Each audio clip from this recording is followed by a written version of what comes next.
where the jagged edge of Chicago's Gold Coast meets the violent chop of Lake Michigan. There stands a limestone fortress that captured the fever dream of the Roaring Twenties, the Drake. 13 stories of Italian Renaissance defiance. 800 rooms designed for the kings of industry. It was a city within a city, promising eternal luxury while the world outside crumbled. But the foundation wasn't just concrete and steel.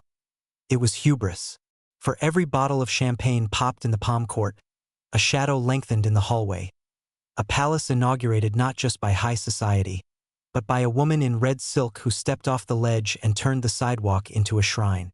It is the dead of winter in Chicago where the wind does not merely blow but cuts through the heavy wool of coats and settles into the marrow of the bone. Standing at the intersection of Michigan Avenue and Lake Shore Drive, the silence of the lake clashes with the roar of the city, creating a friction that feels electric and dangerous. Here rises the limestone cliff of the Drake Hotel, a monument to a specific brand of American optimism that feels almost naive in retrospect.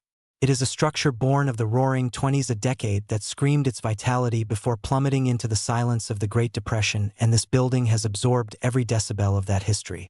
To look at it now illuminated against the obsidian sky of a January night is to see a grand dame of the Gold Coast holding court over a kingdom that has long since changed its allegiances.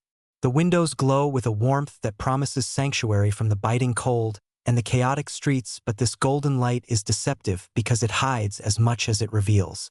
It is a facade of Italian Renaissance elegance that masks a century of secrets, tragedies, and spectral residents who refuse to adhere to checkout times. We are drawn to places like the Drake not simply because they are beautiful but because they are witnesses to the moments when the human facade cracks. We enter the revolving doors expecting luxury and high tea, but we stay for the whispers of what happened in the dark. The air inside tastes of old money and polished brass mixed with the faint metallic tang of history that has not quite settled.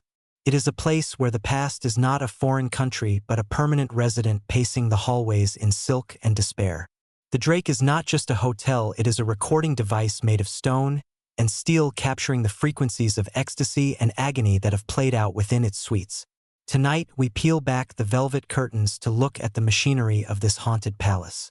We look past the chandelier's sparkle to the shadows they cast on the walls. Beautiful, yes, but beauty in architecture is often just a distraction from the structural stress bearing down on the beams. The Drake stands as a testament to the Drake brothers' hubris and their genius, a palace built on the edge of the water and the edge of ruin. The vision began not with stone but with a desperate need to define a legacy that could withstand the shifting sands of Chicago society. John B. Drake and Tracy Drake were men who understood that in a city rising from the ashes of the Great Fire, names meant nothing if they were not attached to skylines. They had already tasted success with the Blackstone Hotel, but the Drake was to be their magnum opus, a bridge between the frenetic energy of the Loop and the aristocratic quiet of the Gold Coast. It was 1919, a year of uncertainty and post-war realignment, when they looked at the reclaimed land along the lakefront and saw not a swamp but a stage. They envisioned a self-contained city of luxury, a place where the industrial barons of the Midwest could rub shoulders with European royalty without ever having to smell the stockyards. The psychological drive here was immense and terrifying, rooted in a sibling rivalry with the city itself. They wanted to conquer the view, to domesticate the wildness of Lake Michigan, and frame it within the heavy drapery of a hotel suite. This was not merely a business venture, it was an assertion of dominance over the elements and the economy. They poured millions into the ground, driving piles deep into the unstable soil, engaging in a battle with the geology of the lakefront. It was a gamble of astronomical proportions, financed by a confidence that the party of the 1920s would never end. The blueprints show a design of massive ambition with 800 rooms that were intended to serve as the bedrooms of the elite. But behind the ambition was a gnawing anxiety, the fear of irrelevance, the fear that the city would grow northward without them. The Drake was their anchor thrown into the future, a desperate bid to ensure that the Drake name would be spoken with reverence for a century. They built it to be indestructible, using the finest materials the world could offer, yet they could not engineer a defense against the ghosts they would invite inside. The construction site was a hive of noise and danger, a chaotic symphony of riveting and shouting that stood in stark contrast to the silent elegance they promised. Every stone laid was a bet against the inevitable crash, every beam hoisted was a prayer to the gods of commerce. The vision was pure, the execution was brutal. They were building a golden cage, hoping to trap the sunlight of the Jazz Age before it faded into the gray dusk of the Depression. Construction is a violent act of war against gravity and entropy waged by an army of invisible men whose names are never etched into the cornerstones. At the Drake, the reality of the build was a daily struggle against the biting wind off the lake and the logistical nightmares of erecting a palace on reclaimed earth. The archives are filled with clean photographs of the finished product, but they rarely show the sweat and blood of the immigrants who hung suspended on steel girders hundreds of feet above the freezing water.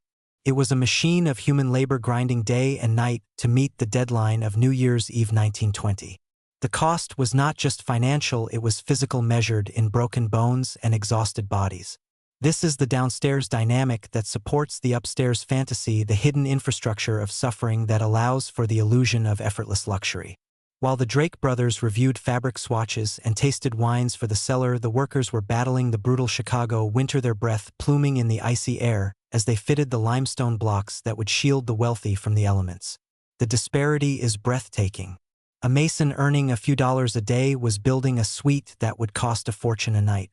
The building itself seemed to consume resources with a ravenous appetite, demanding more steel, more concrete, more glass. It was a beast that needed to be fed. And as the structure rose, it began to develop a personality, a cold and imposing demeanor that seemed to look down on the city with a mixture of disdain and entitlement. The internal systems, the boilers, the elevators, the plumbing were state-of-the-art miracles of engineering designed to make the difficult business of living invisible to the guests. Hot water would appear as if by magic, rooms would be heated without the sight of a furnace. But in the bowels of the hotel, the furnaces roared like the engines of a transatlantic liner stoked by men stripped to the waist, covered in coal dust. This was the heart of the machine, beating furiously to pump life into the upper floors. The Drake was a living organism with a circulatory system of steam and water and a nervous system of electrical wires, all hidden behind plaster and wood paneling. It was designed to function without a hiccup, to serve without complaint, to be the perfect silent servant. But machinery breaks and servants hear everything. The walls were being primed to listen. The doors opened on New Year's Eve 1920, and the timing could not have been more poetic or more tragic. It was the birth of the Jazz Age, the era of flappers and bootleg liquor, and the Drake was immediately anointed the epicenter of Chicago's high society. The opening gala was a spectacle of excess, a blinding flash of diamonds and champagne that sought to erase the memories of the war and the influenza pandemic. For a moment, the illusion held. The hotel was a sensation, a glittering island where the laws of economics and morality seemed to be suspended.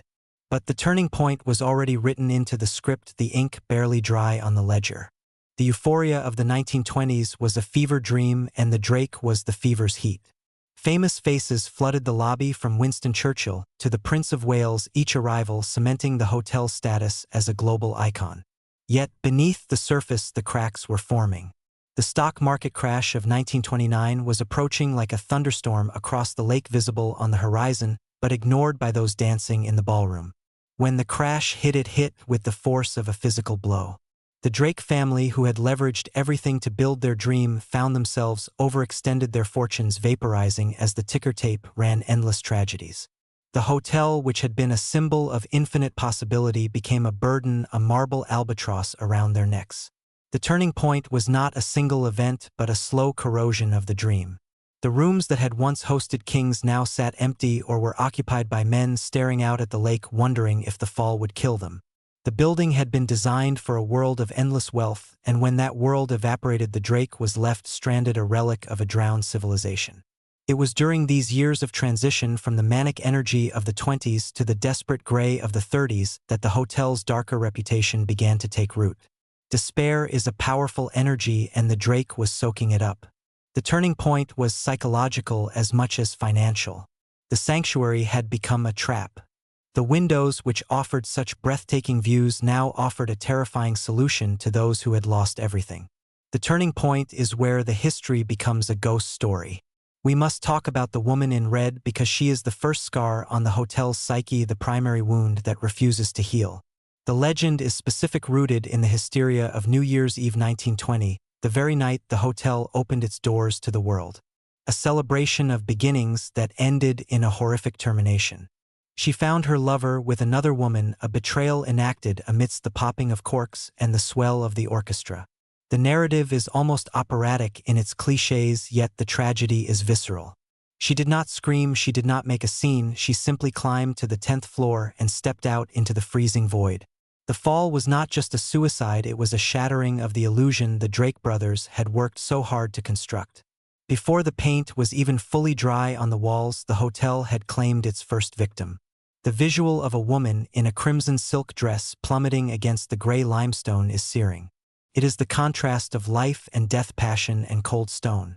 Her ghost is said to haunt the Gold Coast room, and the 10th floor appearing as a fleeting glimpse of red in the corner of an eye, a sudden drop in temperature that makes the skin prickle.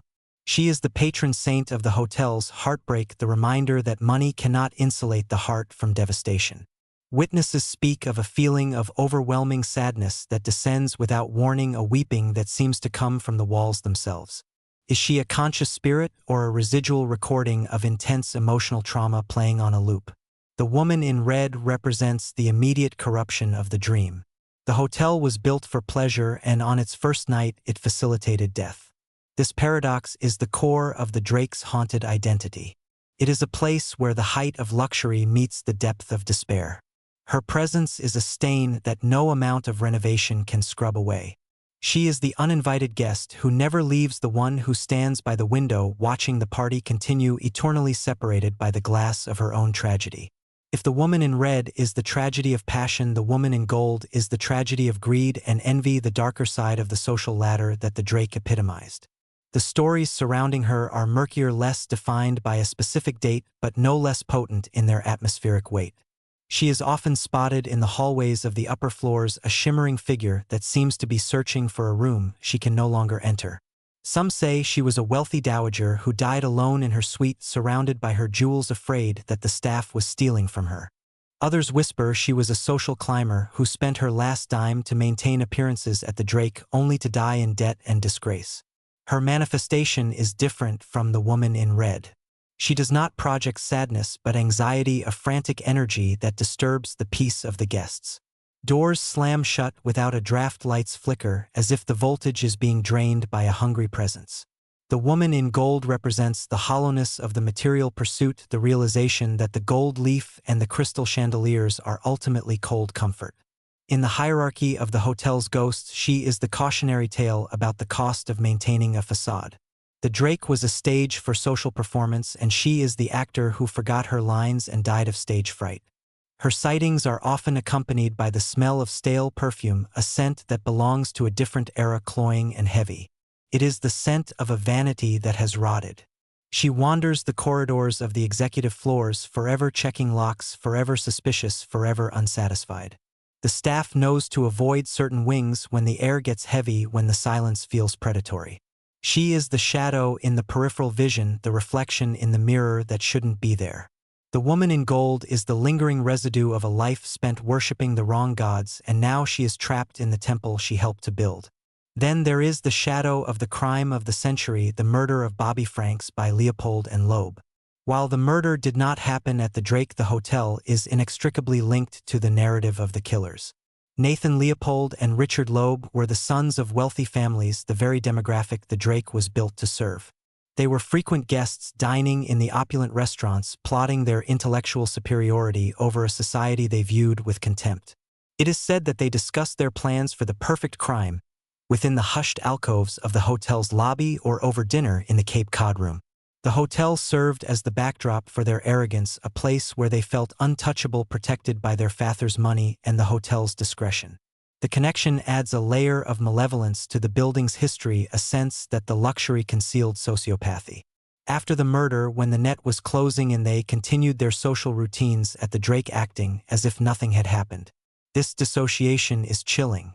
The hotel, with its strict codes of conduct and polished surfaces, was the perfect mask for their monstrosity. There are no ghosts of Leopold or Loeb reported in the traditional sense, but there is a psychic stain, a cold spot in the history of the place. It reminds us that the monsters are not always lurking in dark alleys. Sometimes they are wearing tuxedos and ordering squab in the dining room. The Drake witnessed their laughter, their toasts, their complete lack of remorse. It absorbed their confidence. The building is a silent accomplice in its neutrality, providing comfort to killers as readily as it provided comfort to kings. This moral ambivalence is part of the hotel's aura. It does not judge, it merely accommodates. And in that accommodation, it becomes a repository for the darkest aspects of human nature. The legacy of Leopold and Loeb at the Drake is a reminder that the civilized world of the upper crust is often just a thin veneer over primal violence. The narrative must turn to the Lindbergh visit, a moment where the hotel touched the sky in a different way. Charles Lindbergh, the man who conquered the Atlantic, came to the Drake, and the beacon on the roof was used to guide him. It was a moment of triumph, of technology and bravery intersecting with the luxury of the hotel. But even this is tinged with the melancholic knowing of what would come later for Lindbergh: the kidnapping, the tragedy, the fall from grace. The Drake seems to collect people at their zenith just before their nadir. It is a waypoint for the doomed. The beacon itself is a symbol, a light in the darkness that promises safety but often leads to a complicated destiny. The hotel's relationship with celebrity is parasitic. It feeds on the glamour of its guests, using their names to burnish its own legend, while they in turn use the hotel as a stage set for their public lives. But the stage is treacherous. The Lindbergh beacon swept the night sky of Chicago, a finger of light pointing to the stars, but the hotel remained firmly rooted in the earth, in the mud, and the mess of the city. The contrast between the aspiration of flight and the gravity of the stone building is palpable. Guests who stay in the suites overlooking the lake often report a sense of vertigo, not from the height but from the weight of time. They feel the pressure of the thousands of lives that have passed through the rooms. Lindbergh's stay was brief, a flicker in the timeline, but it reinforced the hotel's status as a place where history happens. It is a nexus point. The beacon is gone or changed, but the idea of it remains. A signal calling out to the lonely, the famous, and the desperate, saying, "Here is the center of the world. Come and see." We cannot ignore the suite of Marilyn Monroe and Joe DiMaggio. They carved their initials into the bar of the Cape Cod room, a graffiti of love in a place of high dining. It was a gesture of permanence from a couple whose relationship was destined to be ephemeral. The carving is still there, protected under glass, a relic of a romance that burned too hot and burned out too fast. Marilyn's ghost is not said to haunt the Drake in a literal sense, but her presence is felt in the sadness of that carving. It is a monument to a moment of hope before the inevitable slide into divorce and tragedy. The hotel captures these snapshots of happiness, preserving them while the people themselves decay. It is cruel in its preservation. The Cape Cod room, with its nautical theme and dark wood, feels like the hull of a ship, a vessel carrying the memories of the famous. When you sit at that bar, you are touching the same wood that Marilyn touched, and for a second the timeline collapses. You are there in the 1950s, in the glow of the flashbulbs. But then the moment passes and you are left with just a gouge in the wood. The hotel is a museum of dead relationships. Collects these artifacts of intimacy and puts them on display. The MM plus JD is a scream for attention, a desperate attempt to say, "We were here. We mattered." The Drake acknowledges the plea but offers no comfort. It just keeps the carving safe while the world forgets the pain behind it. The glamour of Monroe at the Drake is the glamour of a falling star, beautiful to watch but terrifying if you think about the impact. The hotel thrives on this energy, the tragic beauty of the doomed icon. It sells the romance but keeps the receipt of the heartbreak. The visit of Princess Diana in 1996 was perhaps the last great flash of the hotel's imperial era. She came as a royal in exile, divorced, stepping out of the shadow of the monarchy and into her own light. The Drake cleared a suite for her, creating a sanctuary fit for a queen without a crown. The city stopped. The crowds outside were immense, a sea of adoration crashing against the limestone walls. For a few days, the Drake was the center of the global media universe. Diana brought a luminosity to the halls that had been dimmed by decades of grime and changing fashions. She was the people's princess, staying in the palace of the elite, bridging the gap with her singular charisma. But again, we watch this footage with the cynical eye of hindsight. We know that Paris and the tunnel are waiting for her just a year later.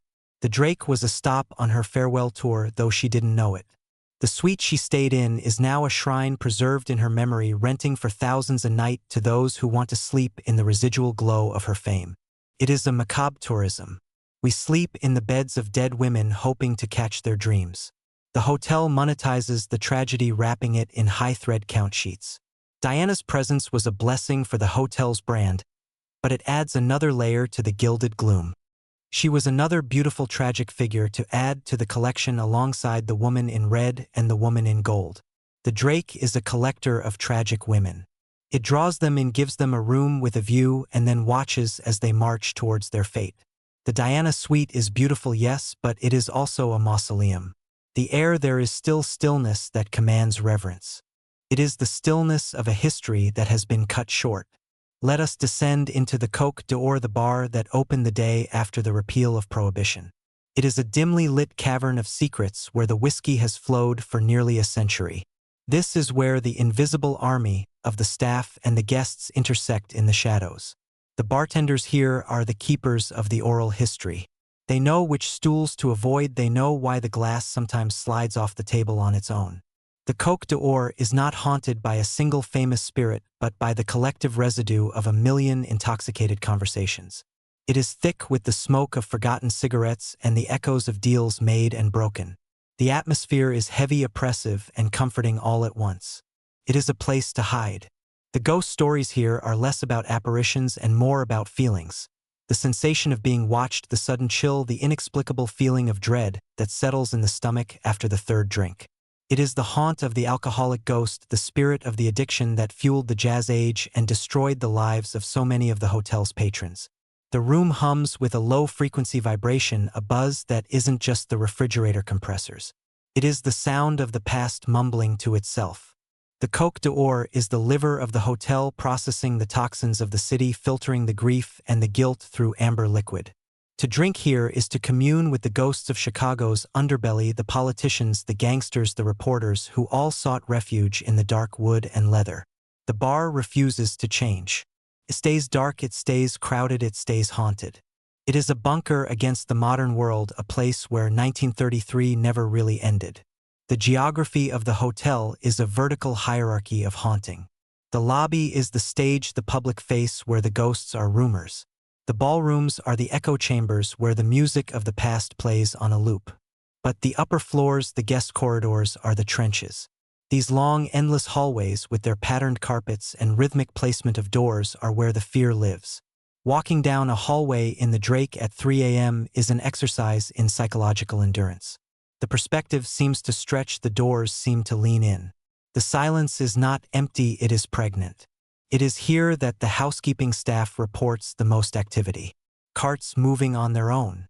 The sound of children playing when there are no children on the floor.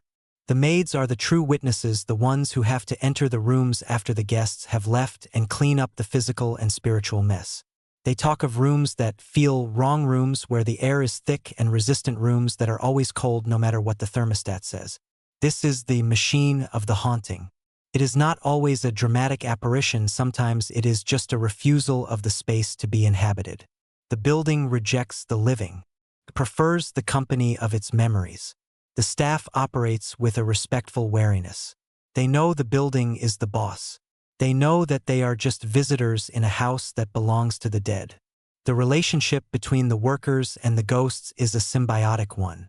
The workers keep the legend alive by whispering the stories, and the ghosts keep the workers on their toes, ensuring that no one ever gets too comfortable. It is a workplace ecosystem built on fear and reverence. The financial collapse of the Drake family is the essential tragedy that underpins the structure. They built a monument to their name and lost it. By the time the Great Depression had fully clamped its jaws on Chicago, the Drakes were out managers in their own hotel, then eventually exiled completely. The building that bears their name no longer belonged to them. This dispossession is a powerful theme. The hotel is a cuckoo's nest. It takes the name but rejects the father. The ghost of the family's ambition haunts the boardroom. The ledgers from the 1930s tell a story of desperate shuffling of funds, of layoffs, of closing wings to save on heat. The grandeur was maintained on a shoestring. The waiters were wearing mended tuxedos, the silver was being polished until it was thin. This era of shabby gentility is crucial to the hotel's character. It learned to fake it. It learned that if you stand tall enough and look proud enough, no one will notice your cuffs are frayed. The haunting is partly the shame of this fall.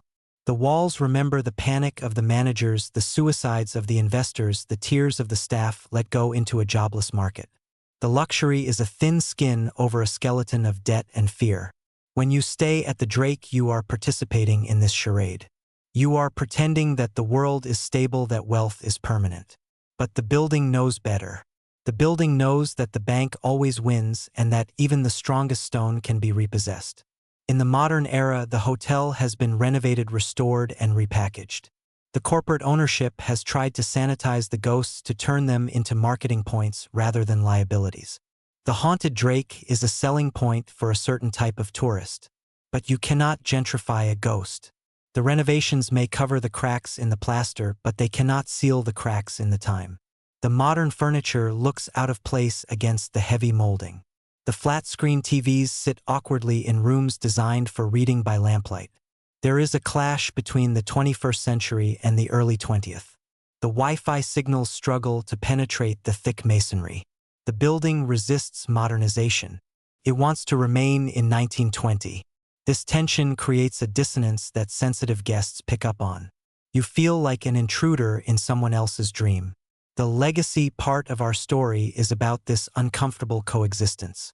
The hotel is a zombie reanimated by corporate capital, but the soul is still stuck in the past.